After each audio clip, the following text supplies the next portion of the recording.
Hello again, this is Dylan from C1 English, and this is another episode in the podcast for language learners who want to take control of their language learning journey and move from B2 to C1.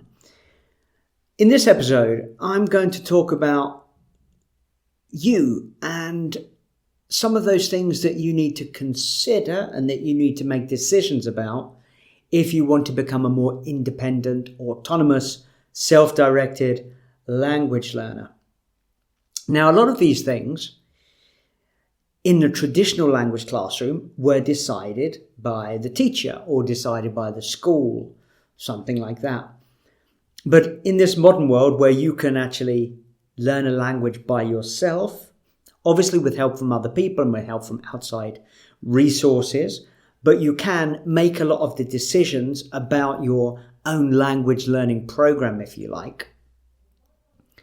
And these are things I think you need to think about, and you need to spend some time deciding how to approach these different areas. Now, again, you don't have to do this by yourself. If you know someone who can help you, who can sort of guide you, coach you, support you, that's fantastic. These things are often best done with another person. And that person can be your English teacher, but it could also be a friend, or it could also be another person you know who's managed to learn English to a high level. But they're things that you really have to decide as an adult, as a person who wants to take responsibility for your own development. So this is just a little task you can do while you're listening to the podcast. And I want you to think about how confident you are being able to do these things. And choose a number from 1 to 4. And 1 is not confident. 2 is not really confident. 3 is reasonably confident. And 4 is very confident.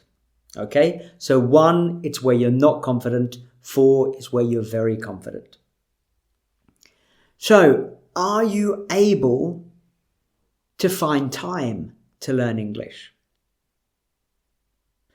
Now, many of you may think you need 2 hours a day, you need to attend a class, but it's really not true. Maybe it's just 5, 10, 15 minutes a day, like listening to this podcast. If you can find the time to listen to this podcast every day, and that's only between 5 and 10 minutes, you're doing a little bit of English that will help you move forward in your objective to become a C1 English user.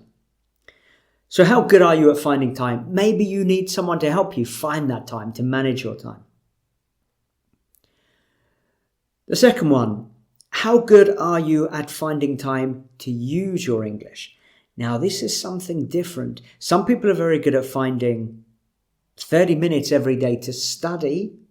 Maybe they have their grammar book and they love studying their grammar book for 30 minutes, but it's actually not really using English. So finding time to use English. Now, this could be speaking with somebody. It could be listening to something like a podcast. It could be writing something or reading something in English. But this isn't so much studying. So it's not focus on the grammar, the vocabulary, the pronunciation, and so on.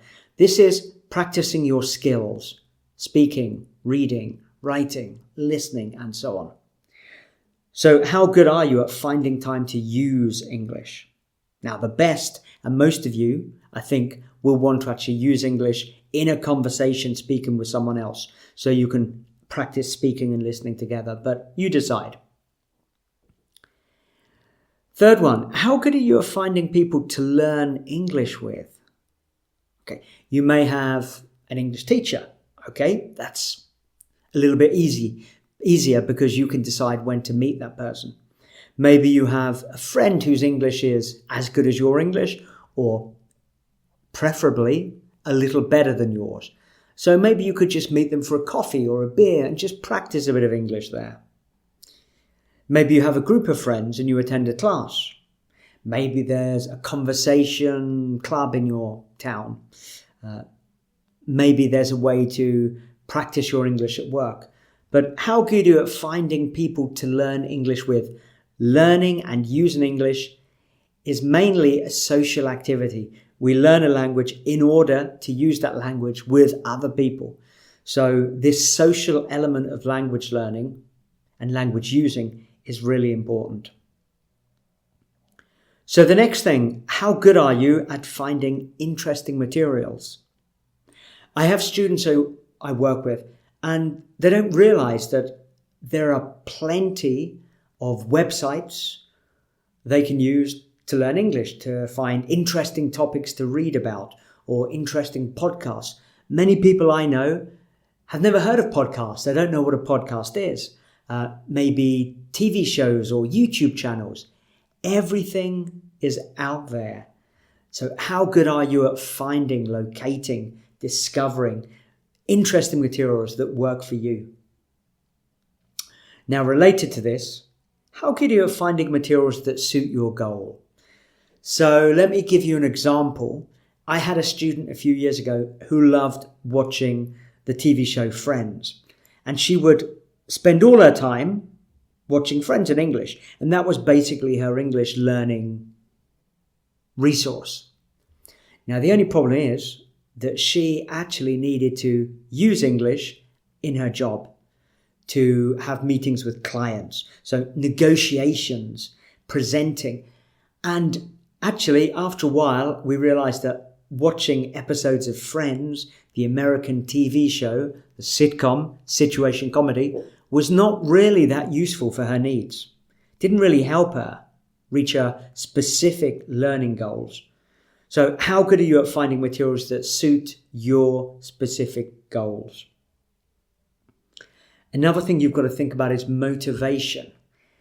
Because sometimes, you're tired. The last thing you want to do is learn or use English. But you have to self-motivate. You have to convince yourself, yes, this is what I want to do. Even though I don't really want to do it now, I want to do it to achieve my long-term goals. So how good are you at finding the willpower to motivate yourself to do something which requires some effort? It may be a lot easier just to watch TikTok videos for half an hour or to read that novel in your language rather than the same novel in English or a different novel in English. So you need to motivate yourself. How good are you at finding that motivation? Now, we need to do activities in English, learning activities. So how good are you at finding effective learning activities? Now, that doesn't mean something like Duolingo. Duolingo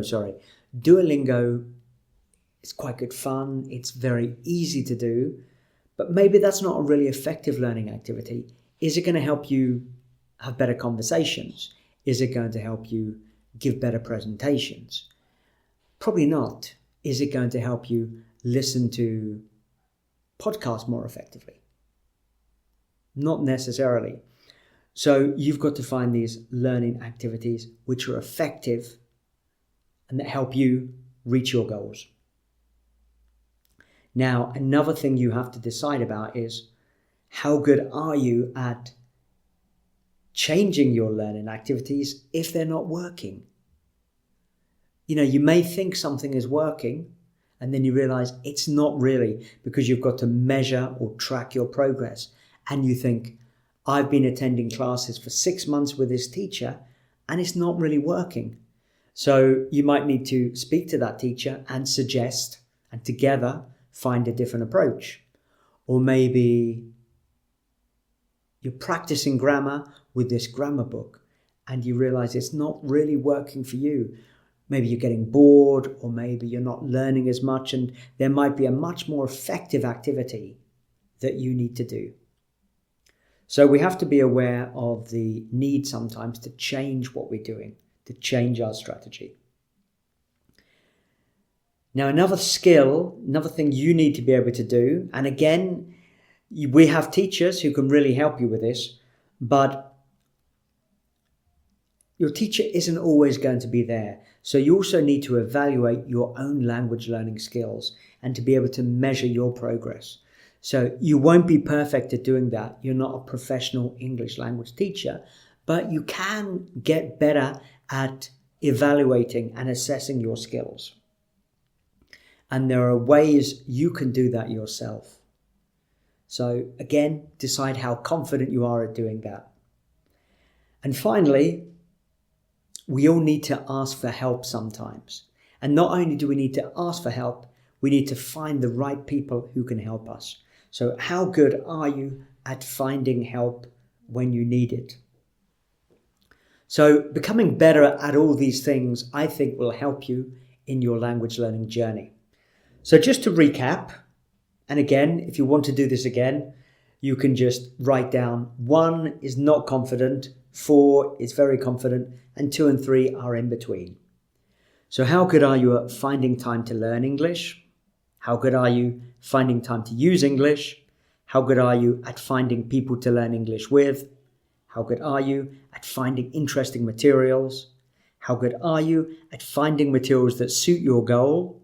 How good are you at finding motivation? How good are you at finding effective learning activities?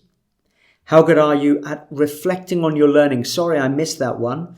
Reflecting on your learning. You need to be able to think, is this working for me? Is this going to help me reach my goals? And so on. How good are you at changing your learning activities if they're not working?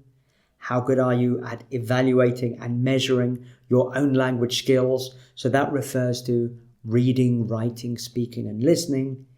And finally, how good are you at finding help when you need it? And if you spend half an hour thinking about those, or maybe talking with someone about those different aspects, about those different things, activities you can do to develop your English, I think that will really help. So it's definitely worth 30 minutes of your time sitting down and going through those. So remember, if you go to C1 English or you go to the podcast, you'll find a list of these different activities, things you can do to help you develop. Well, I hope that was useful. C1English.com, go to the website, and if you want to subscribe to the podcast, that's fantastic. Tell people about the podcast, share the podcast. If you think it's useful, if you think it's helpful, please get in touch, send me a message. I'd love to hear from you. And good luck with your language learning journey. Speak to you soon.